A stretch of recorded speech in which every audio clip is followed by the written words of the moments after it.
up, guys? 13 Eagles. I'm going to teach you how to replace your belt. My belt is like almost has a hole in it. I got 65 hours on it, so I got a new belt. You put your big wrench in here.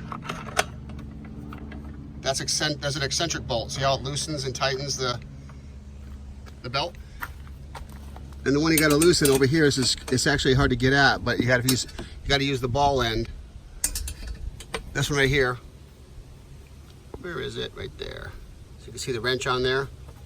So I can tighten it up, or I can loosen it. So there's one turn, two turns loosen. Then you loosen that up all the way. See, so put it to the middle, and then you got to take off your propellers. Hold on. So here's the propellers. Obviously, if you have a monster, it's a little bit different procedure, but this is pretty simple with the Simonini. We just take the propellers off. So there's the propellers off. One of the things I wanted to find out is if the propellers are the same size as a monster. Do I have big propellers or little propellers? I got Big Paulie's monster in my garage. Hang on a sec. Oh, don't hit my Honda. Don't hit my Gullwing. Oh, everything's in the way. My spare tire for my trailer. Get out of there, you. All right, that's probably almost big enough to get in back there. There we go. Let's see if the Simonini propellers are the same size as the monster. And they are the same size. Oh my God. Now I know. Actually, nope, exactly the same size. So there you go. Simonini, same exact size as a monster, except the monster has two sets of them. Let's go back and put the belt on. We're back to the belt. There's the belt. It'll probably like just come off. Yeah, it will. Ugh, you see those black lines in there? You want to clean out that rubber crap. So I'm gonna go get a toothbrush and clean those out. So you're gonna want to use liquid soap.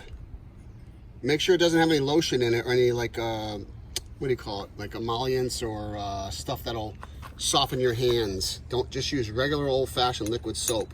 No extra stuff. So you gotta do the best you can. And when you want to use a rag that you haven't used on your motor before. You don't want grease and stuff on this stuff. No grease. So I'm gonna go ahead and clean this up and then pause it and then put it back on. Out of there, you can see the rag. The rag should be pretty dirty. This was a clean rag to start with. This stuff works pretty good.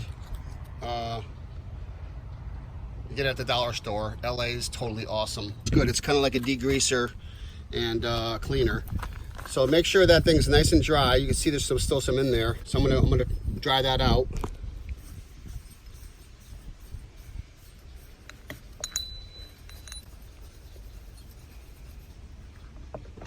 Also, when you have the blades off, grab up and down, pull up and down on this. Make sure there's no play. It should be, you should feel like a bearing. The only slop in there is just bearing slop. You shouldn't have like a big 1/8 of an inch or 1/4 inch of play. If you do, you got to replace the bearings inside the motor. And you grab that bottom piece and you can turn it by hand. Then you get to a compression chamber. If you pull a spark plug, it'll just turn easily, but right now there's a spark plug in there, so you're gonna have compression. So it's pretty clean.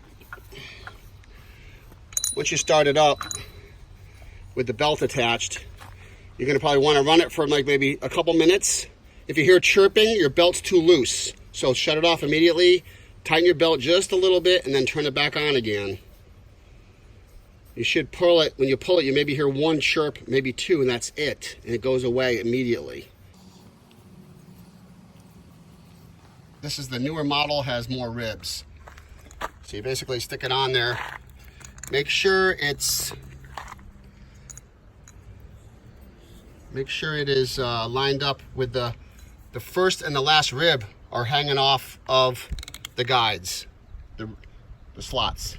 You put the belt on, when you put the belt on properly on the larger wheel, you should feel it should be flush. You should feel with both sides in your finger, it should be 100% flush, nothing hanging over. On the bottom one, make sure the first groove, this first edge on the piece of the belt is in the first groove. That's the easiest way to do it. If you go, you do it right. Properly installed belt, you need to see a little bit of a gap right there between that stationary piece and this. I mean, it's not stationary, it does rotate, but what I'm saying is you don't want the belt to be on top of that piece. It should be a gap.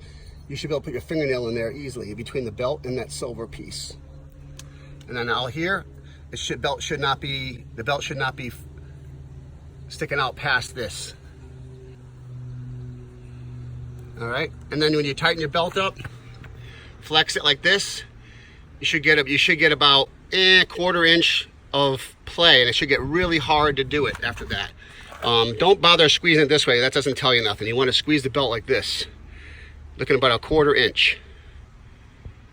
All right. You see how there's a beveled edge? The beveled edge goes towards the motor. Only thing that's facing the back towards the blades is a flat piece, not a bevel. So that goes on there like that. Pretty simple.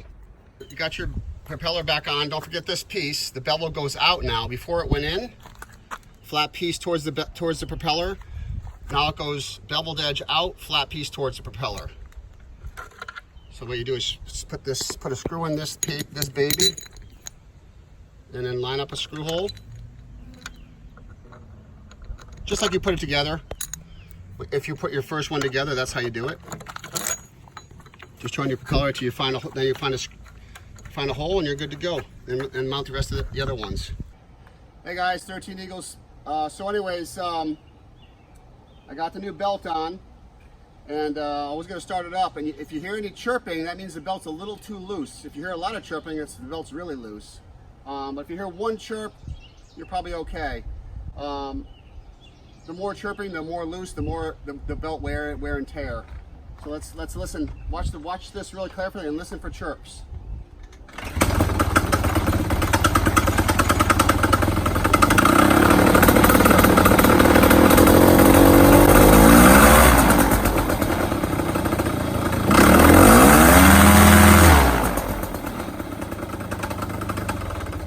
So no chirps at all. Come back here, we'll check the belt tension. Like I said, pushing on the side of the belt or squeezing between the two sprockets doesn't do anything. You gotta squeeze the belt like this. And you want about a quarter inch to a half an inch, no more than a half an inch of total distance.